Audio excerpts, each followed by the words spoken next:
and who have continued what I feared at that time would be a continuation of the policies of the Bush government and previous governments that continue to escalate what I believe is the largest empire that has ever existed on this planet.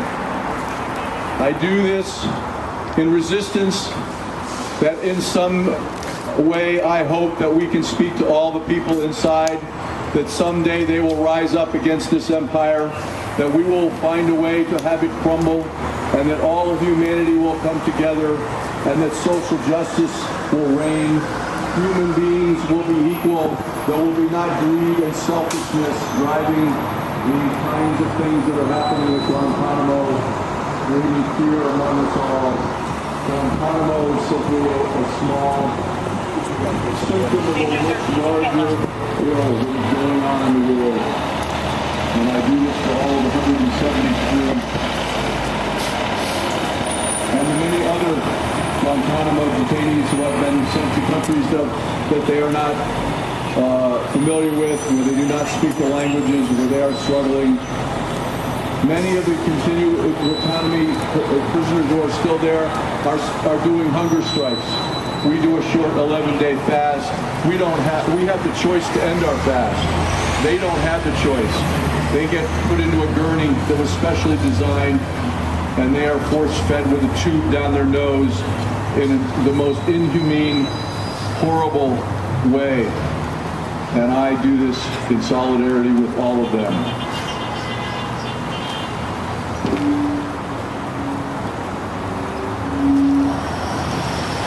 My name is Kathy Kelly. I'm from Chicago.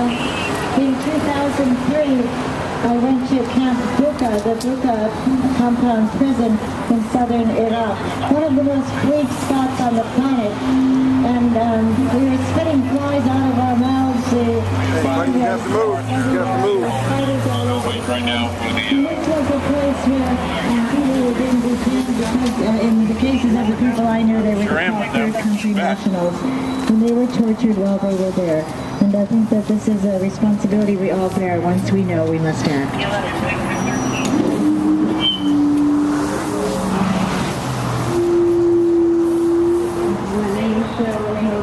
I live in Western Massachusetts, a beautiful rural area. I'm here because I cannot believe that one human being can torture another human being without destroying his soul, and in the process, very often destroying the person that they are torturing. I know that humans are better than that. We were created to be better than that. We were created even to love one another. And how far we have strayed from that. I come because I can't stay home. If there's an opportunity to speak to my government and to try to end torture forever, here and everywhere else.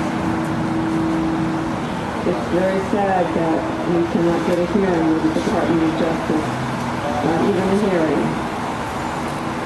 When we come respectfully and do our best to express the horror that we fear our country is slipping into.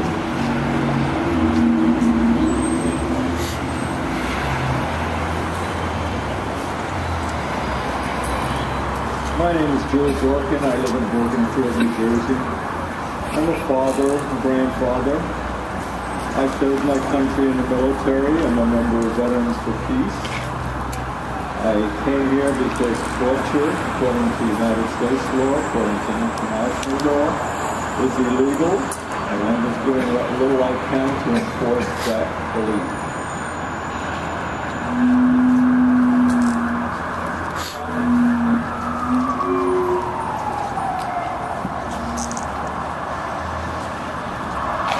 My name's Amy. I'm from Chicago, Illinois. I'm here for a number of reasons. I think what's coming to mind most strongly right now is something that I heard while I was watching a documentary. It's called Outside the Law. And someone said that detainees, when they realized they were in American custody, felt hopeful because they believed they'd be treated with dignity and respect. And that just made my heart sink because I grew up and I still want to believe that that is the country that I live in, that we do treat all humans with respect and with dignity. And the more I learn, the more I see that that's not true. And I'm here because I want to believe that that's possible. And I want to work towards that.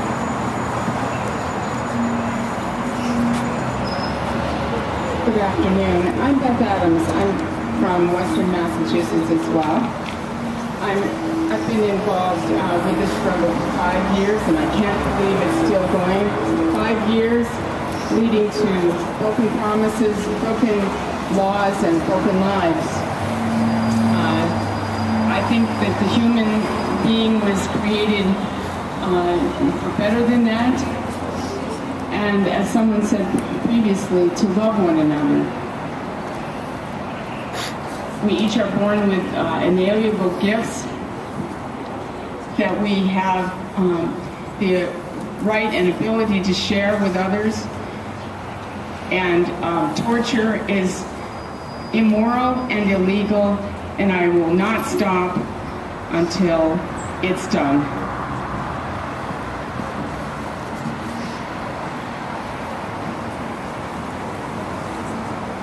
My name is Beth Adams. I'm from Manhattan, New York City, and I'm here for the third year in a row. And I'm here because I am so ashamed of our country. We have had such high hopes, and they're all dashed. And how you guys can sit here and get paid to do nothing. Nothing. Justice. How could we go ourselves to this?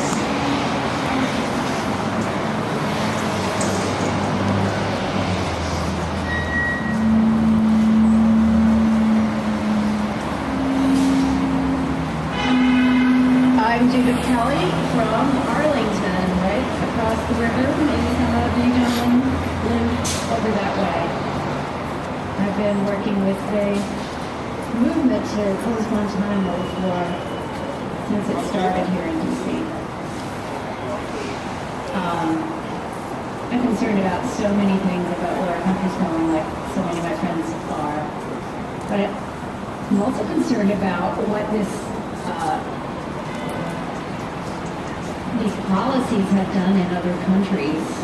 And I'm here for a prisoner, Abu Rahim al-Mashiri, who was put on a rendition flight and ended up in Poland and was tortured there. I think it's bad enough that this country does the kinds of things that we're learning about, but then to drag in other countries to do our dirty work, that pains me greatly. I've been to Poland. I intend to go there someday to see about this whole connection. We have to do what we can here to live up to our ideals and be that beacon for other places and not drag other places down.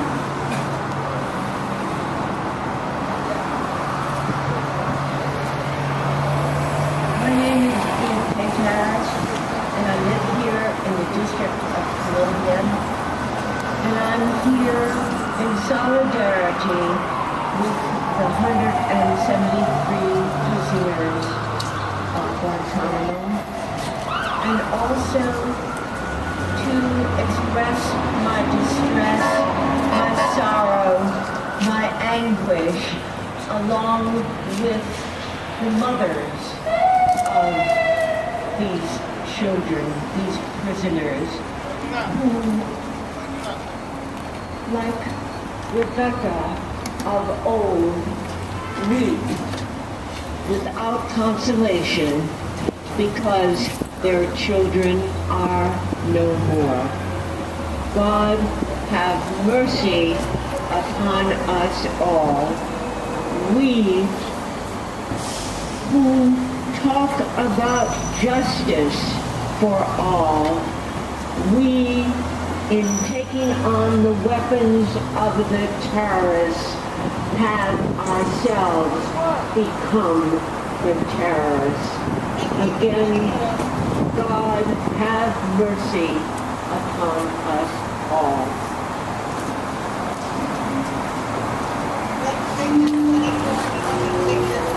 My name is Erica Cadell. I come from Tempe, Arizona. I am 19 years old. You saw me march up here with a hood on my head, but let me tell you, I did not put it on myself. The people in this building put it on me. And just as surely as the law enforcement officers behind us will put handcuffs on my hands, they have put that hood upon me. I tell you, shame on you, Justice Department, for calling yourself officers of justice. This is not justice. It hasn't been justice, and it will not be justice until it is finished.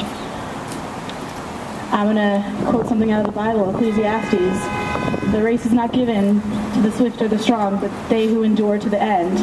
And let me tell you, I am on my knees right now, begging, and I will continue to be on my knees begging for as long as it takes.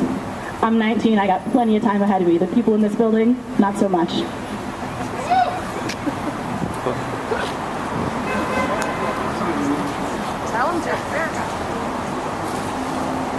I'm Joe Morton. I live in Baltimore, Maryland. I'm here in solidarity with the prisoners in Guantanamo. Torture is probably the worst obscenity of humankind. It is illegal, it is immoral, and contrary to the propaganda that we get from very high government officials, it's ineffective. It's a very bad technique of interrogation. I have to credit for once the FBI for knowing that. The FBI knew that in Guantanamo. It was the other agencies which committed torture and sometimes falsified the record to try to implicate FBI agents who knew perfectly well that it was an ineffective technique, a gratuitous obscenity visited on persons whom we knew were innocent. I'm Pocky Whelan from Western Massachusetts, a small town, Northampton. And I think you, men of the law, standing in front of us, have a rare opportunity to hear truth, to hear vision. You know, it was Abraham Lincoln who wrote about the loss of vision, and when the government loses vision, the people perish. So I'm here because there are leaders among us in our witness against torture who have a vision that we share, that we can have a better world, and it's doing without torture. So I will continue to stand with them, and I invite you to stand with us, to think about what you're hearing today from all our sisters and brothers, and to take it to heart, and to have your hearts changed.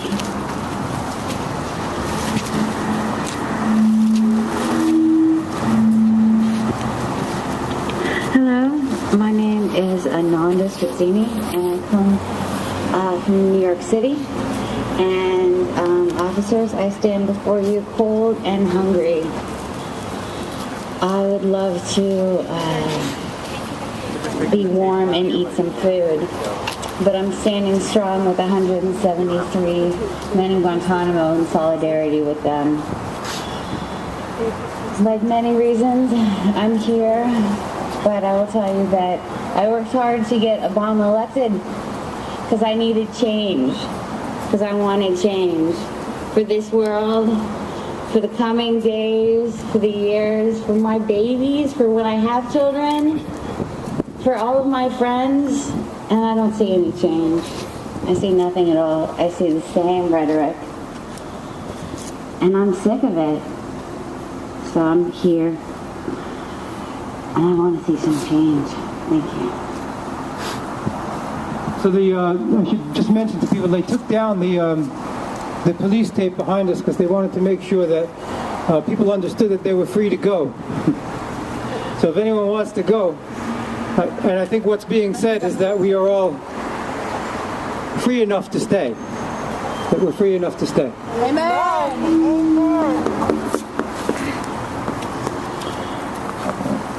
Hello, everybody who's here at the Justice Department. My name is John Bambrick. I'm from Chicago. And I first wanted to say that we come bringing a message of peace and nonviolence. We don't come in hate. Hopefully that's already obvious, but I just wanted to reemphasize that we come in love. I grew up in a Catholic family. My mom's a second grade teacher at a Catholic school. I went to Catholic high school, Catholic college, and then did a master's degree at a Catholic university as well. So I studied a lot about the Catholic teaching and Christian teaching. And I don't know if anyone here in the Justice Department or here the police officers also comes from that background. But one of the aspects of Catholic teaching talks about the preferential option for the poor, kind of a special concern for the poor. And it's throughout scriptures, as we know.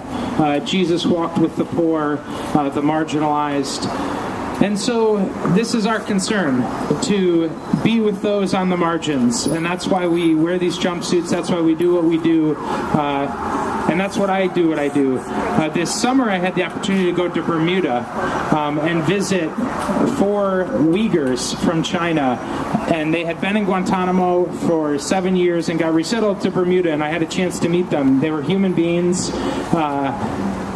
We had a nice meeting. We talked, we went to the beach, we played soccer. These were not terrorists, they were just human beings, and we connected in that way. From a different faith tradition, from the Muslim tradition. Their story has been in the news. There was 22 of these Uyghurs that had left China, where their home is. They had went to Afghanistan in 2000 to look for work and to flee persecution. In 2001, when the U.S. bombed Afghanistan and the camp they were in, they then fled to Pakistan. They were told they were supposed to have safe passage, but local villagers handed them over for money, for a bounty, and they were taken to Guantanamo. Early on, the Uyghurs were told that they're completely innocent. And in 2003, they were said, you're going to be allowed to leave soon because we know you're innocent, all 22 of you. 6 years later, these men in Bermuda got released. And they never were charged with a crime, never were told what they did. They were just in the wrong place at the wrong time. Both the Obama administration and the Bush administration cleared them. There are now still 5 Uyghurs that are in Guantanamo. So there's 5 men there that have been cleared time and time again. Yusuf Abbas, who's 35 years old, is one of those men, and I wanted to bring him into our space here, and he's been with me on the fast, and so I remember him. A number of us in this group went to federal court in 2008 when a federal judge ordered that the Uyghurs get released into his courtroom for immediate release. That the Uyghurs were innocent, that we could no longer hold them. But both the Bush administration and the Obama administration resisted this and actively worked to keep the Uyghurs in Guantanamo. So I'm here calling for these 5 men to be released immediately into the United States. Actually, right here into D.C., the Uyghur community, we just met with them yesterday, said we will take these men and support them. So, with a heart of faith, a Catholic heart, coming all the way from Chicago, this is why I'm here. Thank you for listening.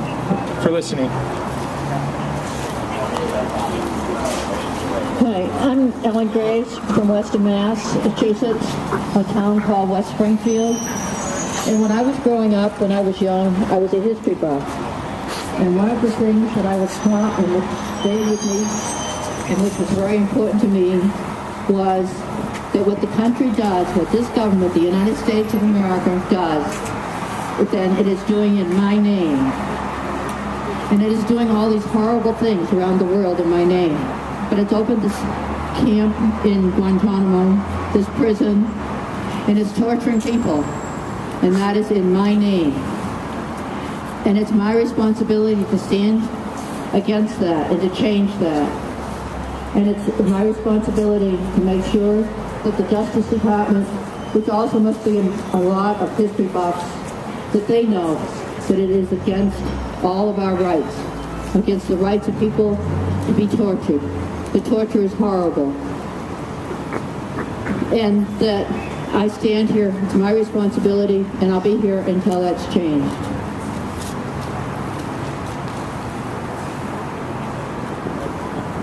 My name is Chantal D'Alquaz. I live in Chicago, Illinois. I am here because as a human being, I recognize my connectedness with all other human beings. And as a Christian, I recognize that all human beings are my brothers and sisters in God and Christ. And therefore, these 173 men in Guantanamo are my brothers. These are my brothers, many of whom were detained arbitrarily, 89 of whom have been cleared by our government to be released. All of them continue to languish in prison. This is unacceptable.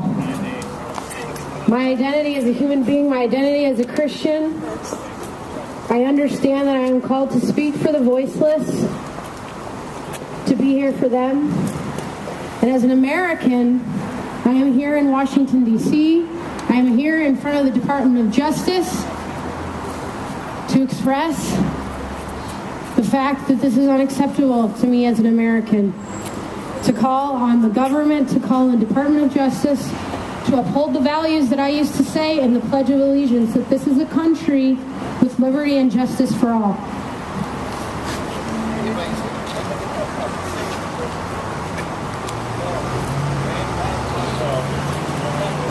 Hi, my name is Jerica Arntz. I'm from Chicago, Illinois, and as we've been fasting, I'm wishing that could have some deep dish Chicago pizza here right now. But I'm here standing because I recently came back from Afghanistan. I was on a trip there for about a month in October. And while I was in Afghanistan, I sat down with families and I ate meals with them and I met children and I listened to stories of trauma, stories of war, stories of conflict. And I'm here because I would like my government to know that all human beings are human beings with hearts that desire to spend time with their children, to be able to put food on the table, and to be able to live peacefully. And unfortunately, the government under which I live does not represent my ideas and my thoughts, does not see human beings as human beings. Unfortunately, we see some as expendable. And I would like Mr. Holder to come out to tell us the reasons why policies of torture only continue. And I want Mr. Holder to come here and tell us why this is acceptable under this government, because it is not representing me and my beliefs. So as I'm told on a regular basis that I live in a democracy, I'm here because I want elected officials, I want Mr. Holder, I want all the people who work at the Department of Justice to know that I disagree with our continued detention, indefinite and arbitrary extralegal detention of the 173 men that are still being held in Guantanamo today, many of which have been cleared for release, many of which are languishing there for more than 9 years. Thank you.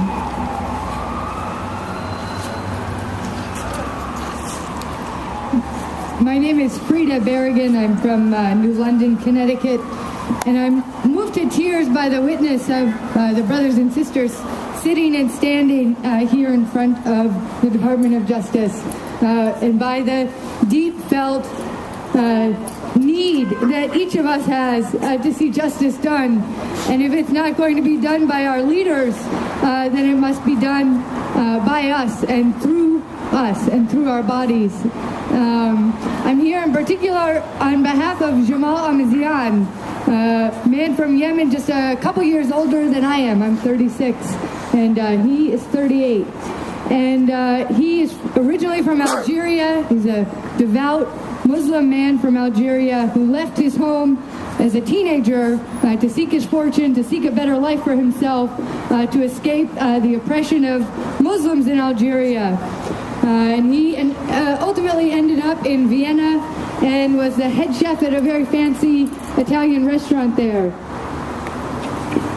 And it's a long story to tell, but from Vienna, he went to Montreal seeking political asylum. That claim was denied in 2000, and he ended up in Afghanistan, really feeling as though Afghanistan was the one country in the world that would have him, where he could be safe, where he could be a devout Muslim, to go deeper into his faith, and to live out that faith.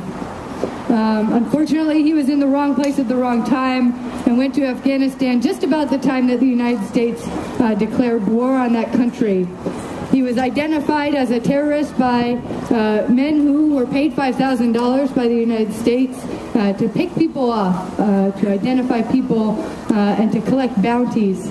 He was one of the first men who ended up at Guantanamo, and from the very, very start, the United States knew he had no connection to Al-Qaeda, no connection to organized insurgents aimed at threatening the United States. He was cleared for release under the Bush administration, and then subsequently cleared for release by the Obama administration.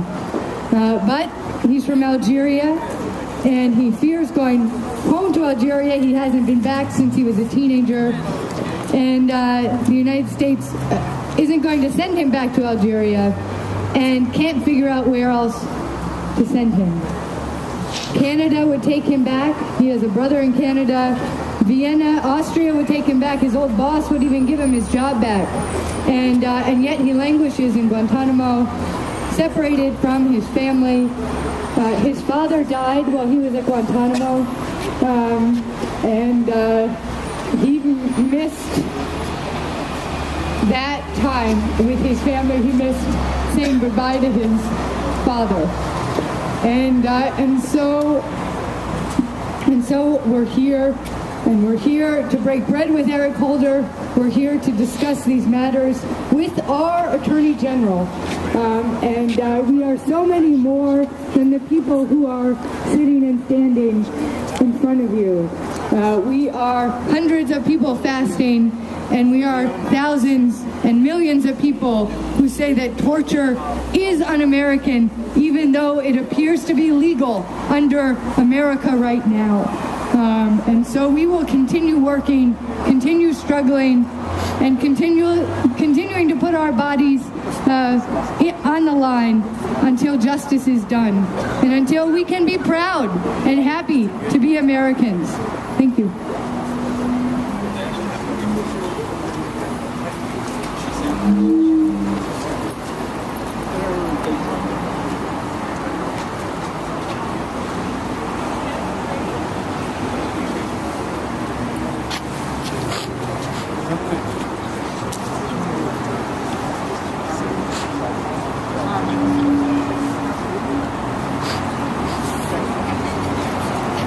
This building is named after Robert Kennedy. And Robert Kennedy often quoted a poem. And the line that stands out is, some people see things as they are and ask why. I dream things that never were and asked, why not?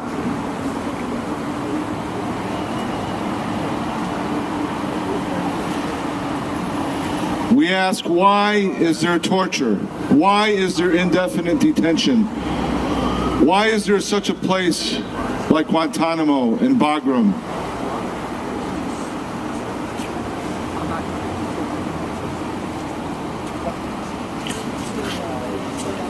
In early December, I visited the Dachau concentration camp, and it was referred to as a school of violence. where there was systematic torture and dehumanization of political prisoners, of Jews, of dissenters. And what we know now about Guantanamo is a continuation of the torture and the dehumanization and the brutalization that the Nazis practiced at Dachau.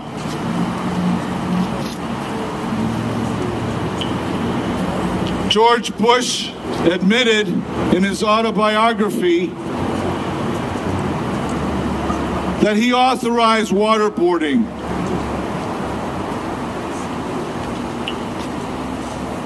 which is torture under the Geneva Conventions in violation of the UN Convention on Torture.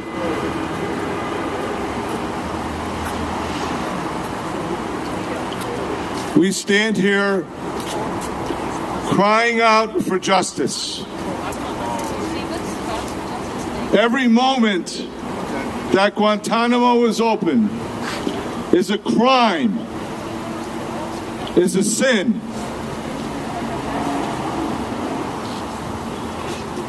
We stand here on behalf of the prisoners that have been tortured, the 6 who have died in Guantanamo, the over 100 prisoners that died in secret detention facilities around the world, operated by the CIA.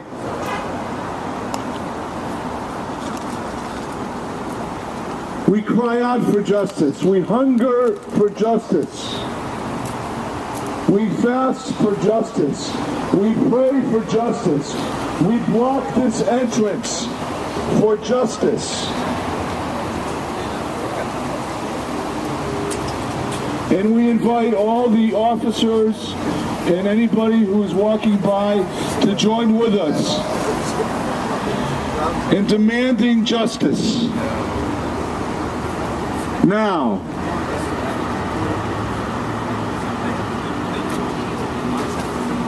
for the prisoners of Guantanamo, for the prisoners at Bagram, and all prisoners being held in detention facilities around the world who have no rights, who have never been charged, who have been denied due process.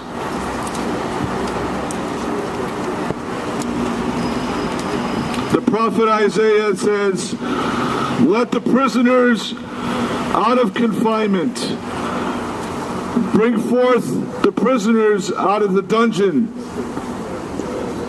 Set the captives free." Let it be so.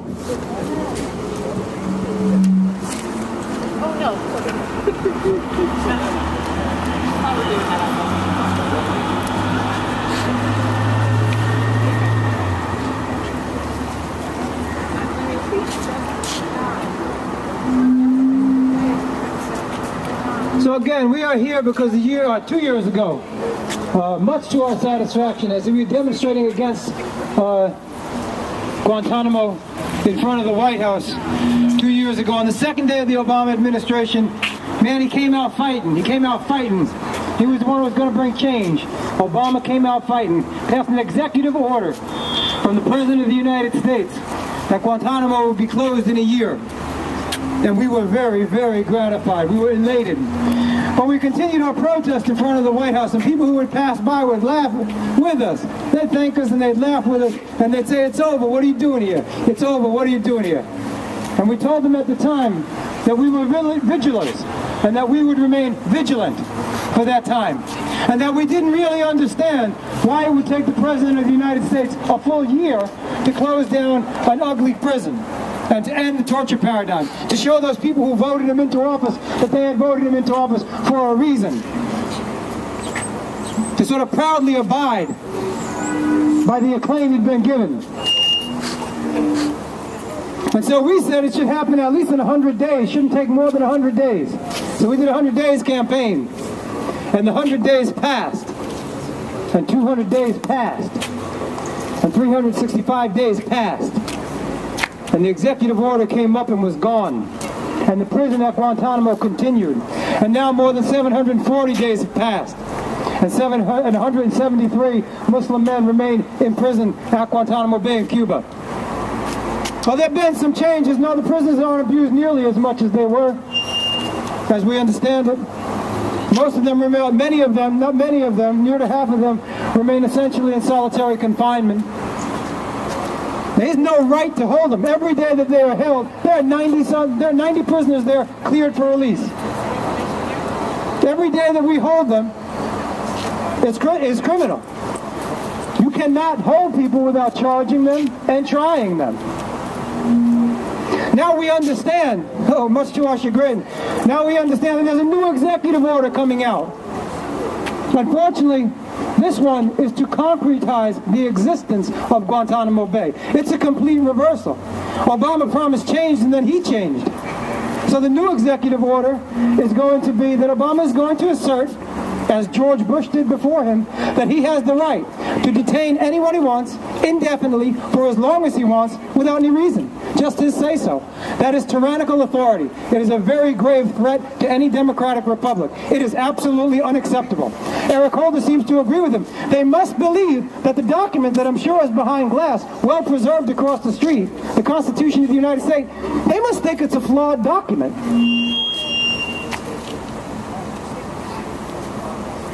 I say over and over again, we know since we were children. We have it with our mother's milk that you cannot ill-treat a prisoner, that you need to charge and try anyone you are going to detain. That cannot be broken. That rule cannot be broken without society deteriorating horribly. So the Premier of China is here. Do you think the President of the United States will be able to talk to him or convince him how they ought to treat their own dissidents better? If we've ever had that kind of moral authority, we certainly no longer have it. No such thing. One of the things that Obama promised was accountability. In June of 2008, according to TV reports, news reports, 3 Guantanamo prisoners simultaneously committed suicide. The next day, the Pentagon responded that this was an act of asymmetrical warfare against the American people. That 3 men who had committed simultaneously, that this was an act of asymmetrical warfare against the American people. This is part of the overkill rhetoric that has always accompanied Guantanamo. These were the worst of the worst. Boy, they all said it. Rumsfeld, they all said it. These were the worst of the worst. As it turns out, we come to find out that the vast majority of those ever detained at Guantanamo, and nearly 800 Muslim men were detained there, were guilty of nothing but being in the wrong place at the wrong time and being Muslim. And having the Bush administration pay bounties for whoever they could get their hands on.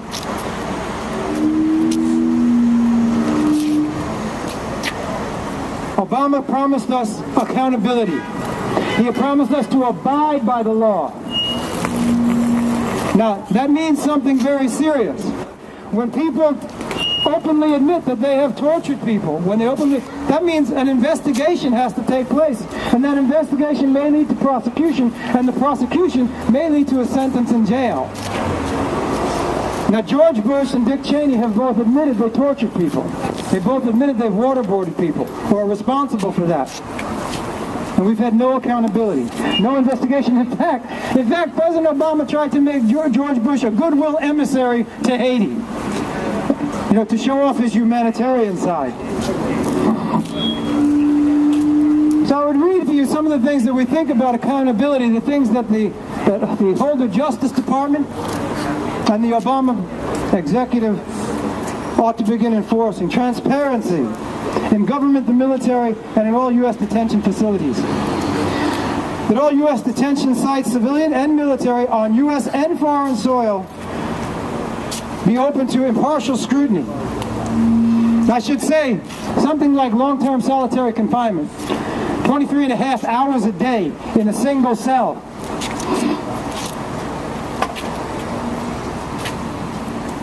is cruel, inhuman, and degrading treatment, and it is practiced at many, many prisons here in the United States. It is somewhere in the realm of 100,000 prisoners here in the United States today who are subject to that sort of solitary confinement. 23 and a half hours a day in a solitary cell without human contact. So Guantanamo is bleeding into the fabric of our own society. I remember when Martin Luther King, or we listened to his speeches the other day on his birthday, and at one point he says that there is nothing to prevent us from setting up a just society except a tragic death wish.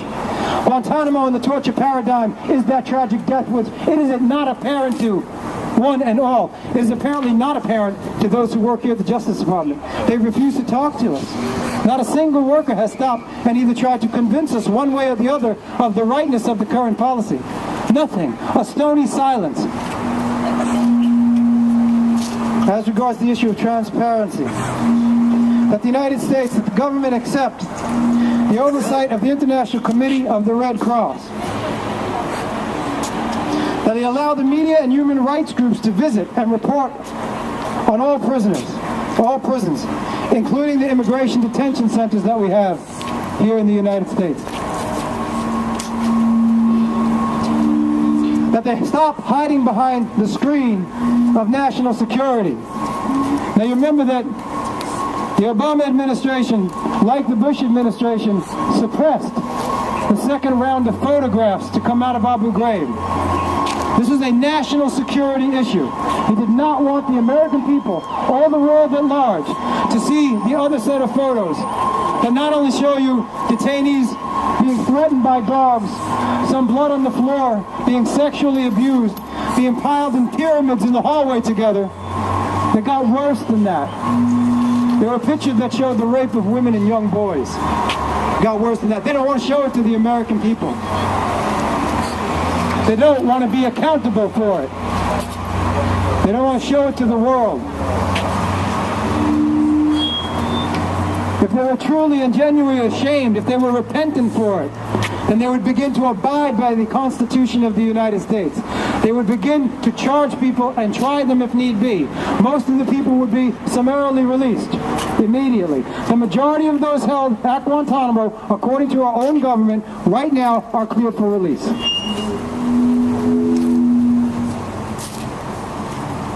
It's one of the things we were saying when we were in front of the White House during the 100 Days campaign and after, that if he really wanted to close Guantanamo, there were things he could have done immediately. Immediately. These guys have been held away from their families for over 5 years, many of them, over 6 years, many of them, when he took office. He could have allowed them to call home. He could have allowed them to have contact with their families. Didn't happen. He could have really calmed everyone down by allowing an independent humanitarian assessment of the prison. But he didn't. So it slowly became apparent to us that the Obama administration was not serious, had not come out fighting. And now we've gone to Congress, been in the halls of Congress, we've legitimately lobbied in Congress to find out there ain't no congressional Democrats, liberal or anything, who are rounding up the forces to try and shut down Guantanamo. It ain't happening there. They say they're waiting for word from the White House, and ain't nothing happening at the White House as regards Guantanamo, except concretizing the place. Remember, they have doubled the size of Bagram Prison, a prison that was far worse in the treatment of prisoners than what we've heard out of Guantanamo. The allegations at Bagram were the sort of classic forms of torture, like electroshock. Haven't seen much of that, although there was a good spate of it in Chicago over the last several years. As regards accountability, we ask the administration investigate and prosecute officials who ordered, approved, or allowed waterboarding and other means of torture. That those people be sentenced appropriately if found guilty. That the Department of Justice, to hold the Department of Justice lawyers who authorize torture accountable for the crimes they endorsed. Take appropriate action to sanction medical professionals who participated in torture. It's sort of the news story hot off the press that the people who were detained at Guantanamo for the first 5 years were given a very large dose of what was a sort of it was an anti-malarial medication, but it had very severe neuropsychiatric effects. It promoted bad dreams. It promoted depression. It promoted paranoia to men who'd been shipped halfway around the world, put in orange jumpsuits and hoods, put in earmuffs and goggles over the hoods. People who had been beaten, people who had been chained on the plane ride over here. So if there's anyone likely to have nightmares and a negative neuropsychiatric reaction, this medicine, it seems, was designed explicitly to drive the prisoners out of their minds.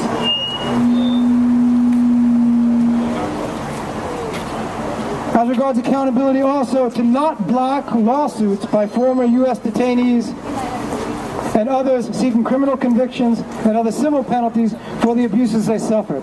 So it's not merely that the Justice Department is not itself putting together a mechanism, some mechanism of accountability, like creating an independent prosecutor to look into these crimes. But even when civil cases come up, they jump in with a national security excuse. Can't do this. Tell the court to shut down the case. Not on the basis of merits at all, but on the basis of national security. And the Obama administration has done this in several court cases. In fact, over in Spain, because remember, torture internationally, I have no joke on anyone's part, torture is given universal jurisdiction in terms of international law. So in Spain, there's a case against Rumsfeld and others where they want to bring him to justice. They want to make it impossible for him to travel outside the United States, and certainly make it impossible for him to travel to Spain. Now we know from WikiLeaks, the only people who seem to be willing to tell the American people the truth plain about what our government is doing, we know from them that this administration, that the present government, has tried to intervene and have that case blocked in Spain. So it's not merely that they're not pursuing their own accountability, they don't want anything to go forward, and they use the national security excuse.